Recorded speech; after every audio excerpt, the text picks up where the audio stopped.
Muy bien, el tema de la lucha contra la corrupción sigue siendo un tema tremendamente actual, lo vemos todos los días, y en estos días vemos cómo la discusión en marcha es entre Alejandro Toledo y Alan García, y más o menos lo que vienen discutiendo es, tú no hiciste la turna, eres honesto, yo sí, etcétera, etcétera. La corrupción lamentablemente sigue presente, y en ese contexto el doctor Iván Montoya, es procurador anticorrupción, ha editado, ha publicado ese libro que es tremendamente valioso, Estudios Críticos sobre los delitos de corrupción de funcionarios en el Perú. Doctor Montoya, muchas gracias por venir. Buenas noches, Augusto. Muchas gracias. ¿Qué es esto? Es un libro que editamos hace poco en el Instituto de Democracia y Derechos Humanos de la Universidad Católica, que es el conjunto de algunos artículos de varios profesores de la universidad, algunos no lo son.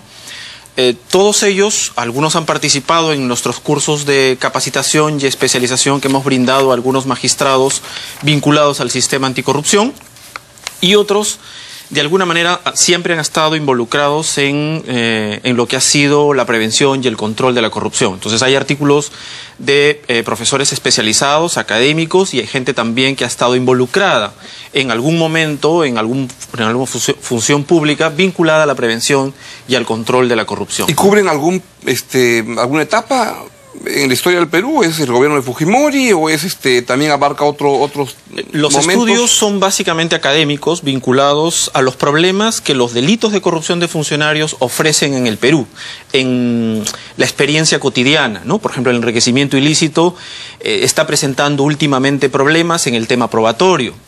Hay otro artículo que no es de corte académico, sino un artículo de profesor Ugaz, por ejemplo, que es más una crónica interesante sobre del profesor José Ugaz, sobre lo que fueron los primeros pilares de la Procuraduría ad hoc anticorrupción.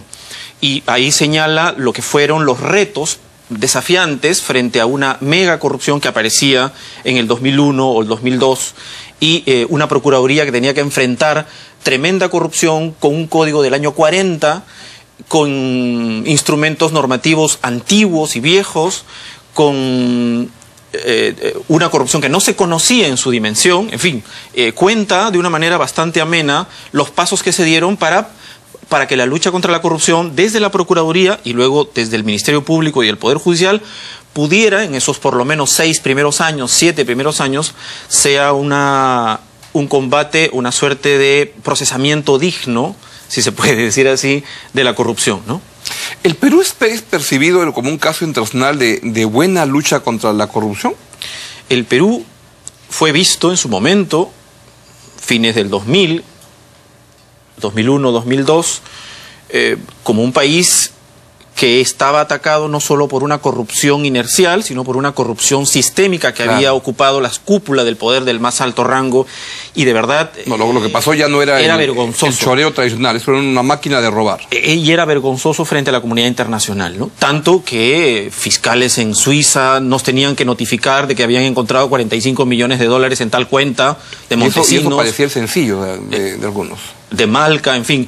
Pero del 2001 al 2007, 2008, se empezaron a dar pasos importantísimos y hemos tenido una experiencia muy interesante, probablemente con algunos errores, pero interesantísima, más o menos una experiencia equivalente a la que tuvo Italia de Mano Pulite, manos limpias.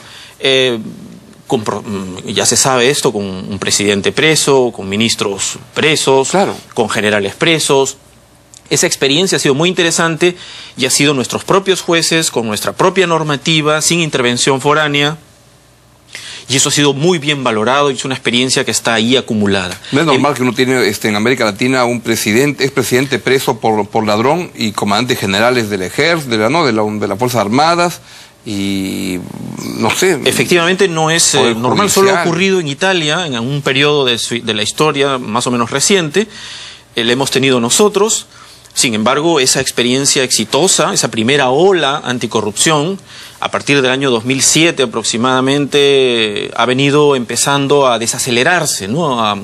Un poco a congelarse, y más o menos desde hace un año, año y medio, el procurador Arbizu ha intentado reimpulsar, pero evidentemente el sistema anticorrupción no es solo la Procuraduría Anticorrupción. Claro. El sistema es también la Fiscalía, también el Poder Judicial, la Contraloría, si ustedes quieren, la propia policía, sus unidades especiales. Claro. Entonces, si alguna de ellas no funciona, o funciona mal o deficientemente, la lucha se torna complicada y frustrante, ¿no? Y también debería incorporar dentro de esa estructura de que la corrupción no es solo la Procuraduría Anticorrupción, sino también una voluntad política desde el más alto nivel político de decir, vamos a meter presos a todos los ladrones. Siempre lo hemos sostenido, ¿no?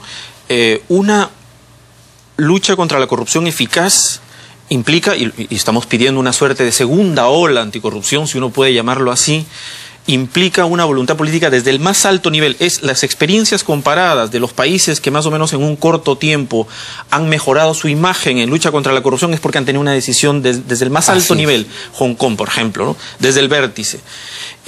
Paniagua la tuvo clarísima. Y eso genera, por lo menos en el caso de Toledo, aunque hubo incidentes en el entorno familiar, dejó trabajar, así es, por lo menos hasta un punto bastante bien.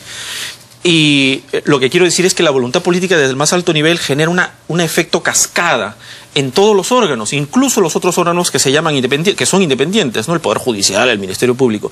Pero ese efecto cascada es muy importante para saber que el mensaje está ahí, dado. Cascada es que el jefe supremo está muy interesado en que no roben. Entonces, si arriba comienza, el de abajo va, ¿no? Pero si uno ve y dice, no, mira, están robando arriba, como que se hacen de la vista gorda, ¿no? Por supuesto, ese mensaje de la tolerancia, claro, de si él lo hace, también lo puedo hacer yo, y porque no lo puedo hacer yo también, es un mensaje que está latente en la corrupción masiva, desde el más alto nivel.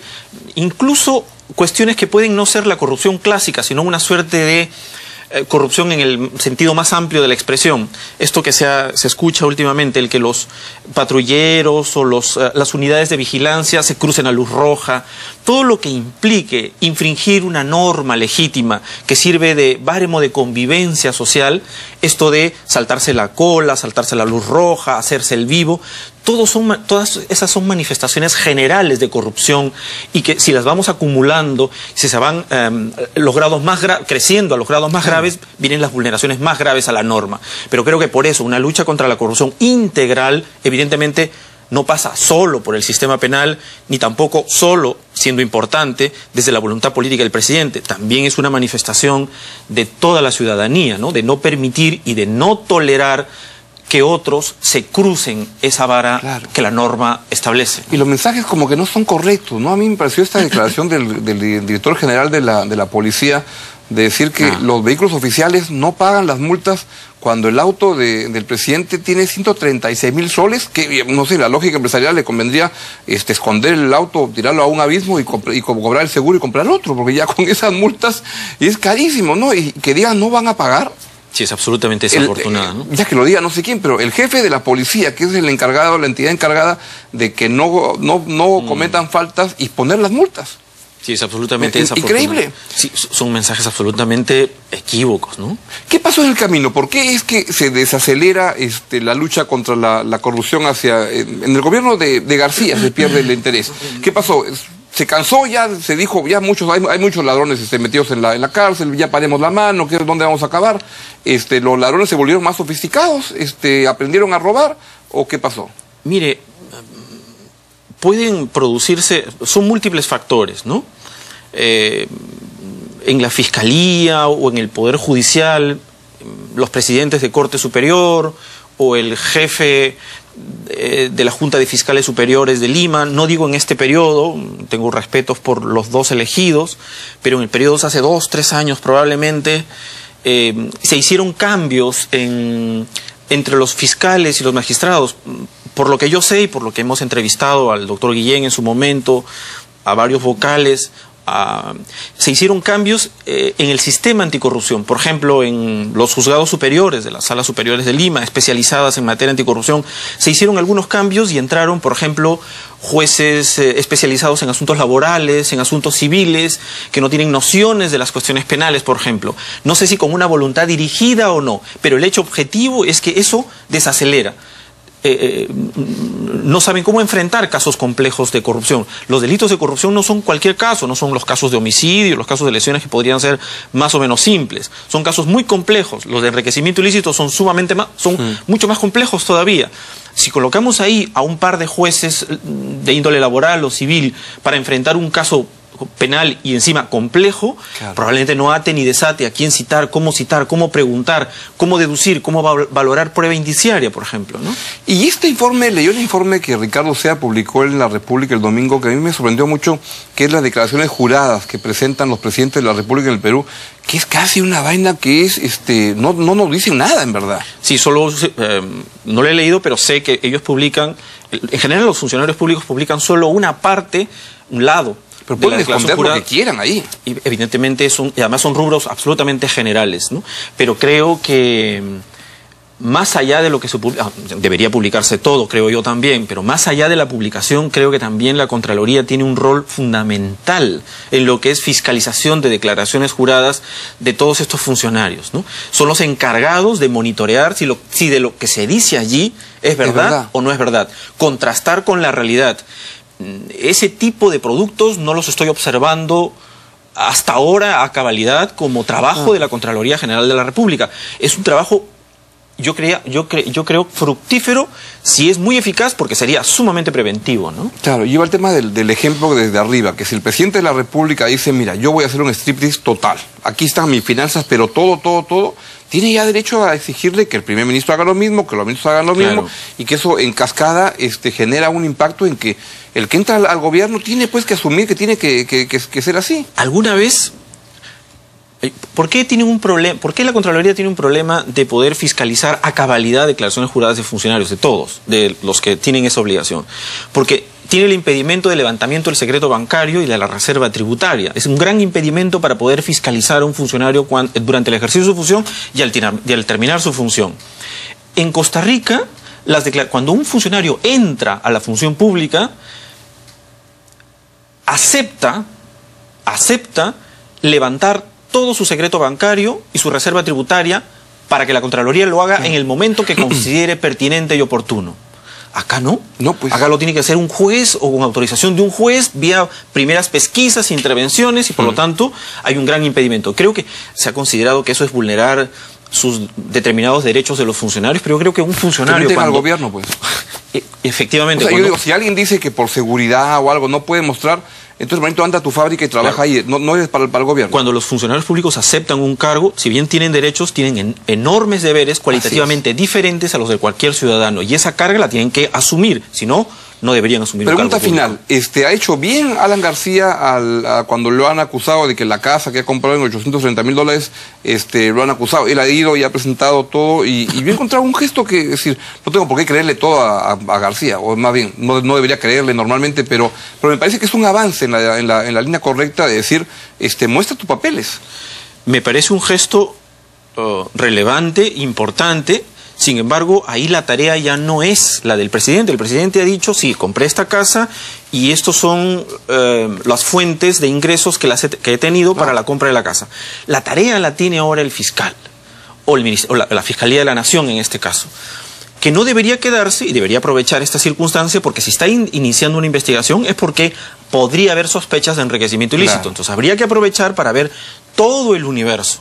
Significa todo el levantamiento del secreto bancario, de la reserva tributaria, el universo de sus inmuebles, y ver si allí encaja los ingresos lícitos con todas sus propiedades, gastos, modo de vida. No simplemente comparar ese inmueble con las fuentes que él dice. Está bien como gesto, reitero, pero creo que el Ministerio Público tiene una enorme tarea de avanzar en un abanico general. No solo de él, si encuentran también sospechas en el caso de Toledo, igualmente, ¿no? Lógico. Doctor Montoya, finalmente, ¿ese libro se vende ya? ¿Está a la venta o es así de...? No está a la venta, en principio, hasta donde yo sé. Si lo piden al Instituto de Democracia y Derechos Humanos, lo podemos enviar, o lo pueden pedir, o pueden ir a comprar también el Instituto de Democracia y Derechos Humanos de la Universidad Católica, ¿no? Estupendo. Entonces me lo puedo quedar con eso. Por supuesto. Bien. Muchas gracias, doctor Montoya, por venir esta noche a contarnos de estos temas. Muy bien. Vamos a una breve pausa y venimos con Nicolás Yerovi, que tiene un gran anuncio que hacer de algo que renace. Ya venimos.